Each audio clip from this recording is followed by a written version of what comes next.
Welcome to our first part of why New Year's resolutions fail and how to set proper goals. This is going to be the first part of a 9-part series on goal setting. Each day we're going to do a different part. And today we just want to give an intro into why goals fail.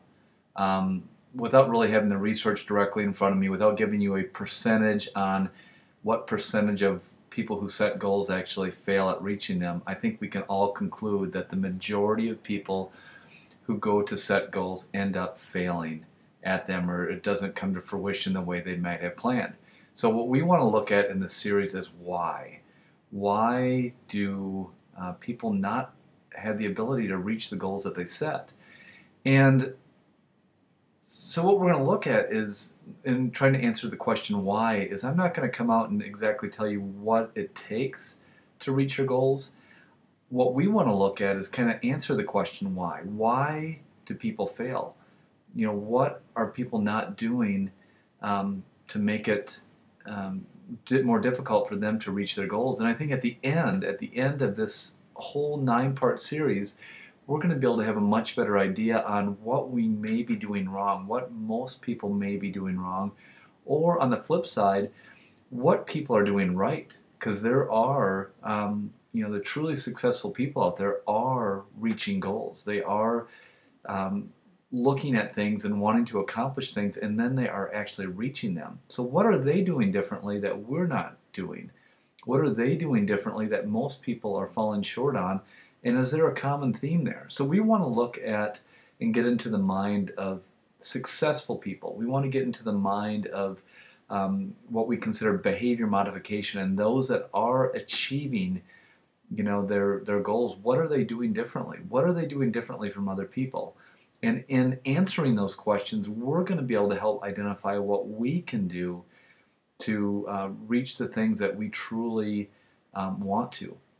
And so a couple things we want to look at is, why do New Year's resolutions fail? And we use that because we are kind of in that time of year. We are in February, but it's still close to the beginning of the year.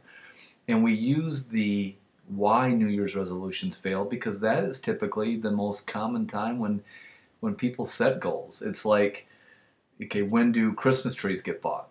Christmas trees get bought right around Christmas time. Turkeys get sold right around Thanksgiving. Pumpkins get sold right around Halloween. And goals generally will get set. The time when they're known for goals being set, the time when gyms are the most busiest are the first of the year. And it's more often than not when people say they're going to reach something, or they want to do this, or they want to set this goal, you ask them 2-3 weeks down the road, and it usually is a different story. So we want to start off by looking at, or first identifying that New Year's resolutions don't work. Then throughout the course of this, we want to look at why they don't work. And at the very end, we'll be able to put all of that together and say, well, this is why, and this is what we need to do. And if we do this, then our likelihood of achieving, whether it's fitness, life, school, no matter what it may be, we're going to have a much better idea of how to reach those particular things. So one point I want to make, one thing I want to look at today is to look at the mindset of most people when they get into those New Year's resolutions. When they want to set a goal, what do they say? And the majority of what they will generally say is, I want to lose weight. I want to quit smoking. I want to quit drinking. How many times have you heard people say that? I'm going to do this. I'm going to quit this. I'm going to quit this. I'm going to change this. The answer is that is what most people will do. But, surfacely, that is what they're saying, but internally there's nothing there backing that up. There's no plan. There's no plan of action. There's no real course of action to put together something that's going to help them get through all the things that they need to get through. And, there's stuff that comes up, life happens, things happen. A lot of things end up going on that are out of people's control, and there has to be a plan for everything. It can't be enough just to say, I want to lose weight, I want to stop smoking, I want to do this. There has to be a plan in place. There has to be a support group. There has to be all these things that are going to be there for you. And that has to be accounted before you even set goals. You have to know about all this stuff before you even delve into what you're wanting to accomplish. So that's the most important point that we want to look at today, is what most people do. So if we know that most goals aren't reached, and we know that we need to do things differently than most people do, then we need to start off by looking at what do most people do when they try to set a goal. And I will tell you that what we want to avoid is just broadly saying, I want to lose weight. I want to do this. They're all commendable. They're all great things. We want you to lose weight. We want you to quit smoking. We want you to do all these things that you want to do. But it has to go deeper than that.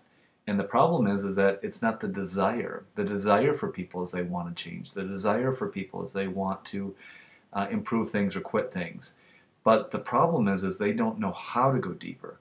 They don't know the steps that need to be taken in order to look deeper into themselves, to know what needs to change or what steps have to be taken to reach those particular goals. So that's what this is about. That's what we're going to be looking at. It is more than just saying, I want to do this or I'm going to do this. It is saying, this is the desires of my heart. This is what I'm going to be doing. This is what I want to accomplish. And then let's dig deep. Let's look deep into what makes someone reach goals, whether knowingly or unknowing. Because there's a lot of people that reach goals, a lot of people that will accomplish things and not even know the good things that they're doing. They'll subconsciously just make the right choices when setting goals, and then reaching them, and not even knowing that they're taking the appropriate steps to set goals and then reach them. So what we want to do is look at a lot of successful people, look at people that have desires and then go out and get it, so to speak, and then reach what their desires are. We want to look at those people, we want to identify what they do, and we want to look at the surface and then drill through the surface. We want to knock through the surface and say, okay, we're going to get in there, we're going to figure out the deeper stuff, and we're going to attack what someone wants to accomplish. And we're going to be systematic, we're going to have a plan, we're going to have a purpose, we're going to have meaning behind our goals.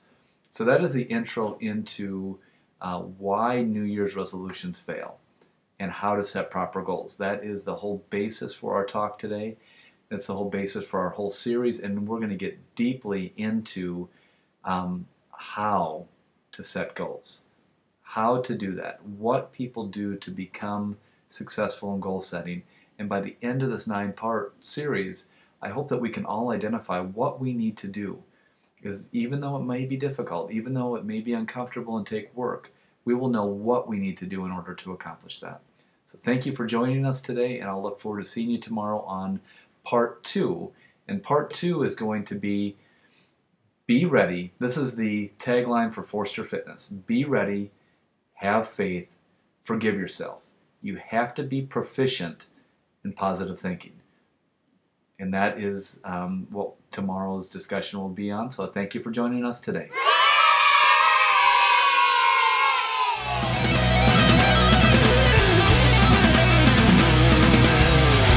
When you feel that something's wrong, I'll shelter you and keep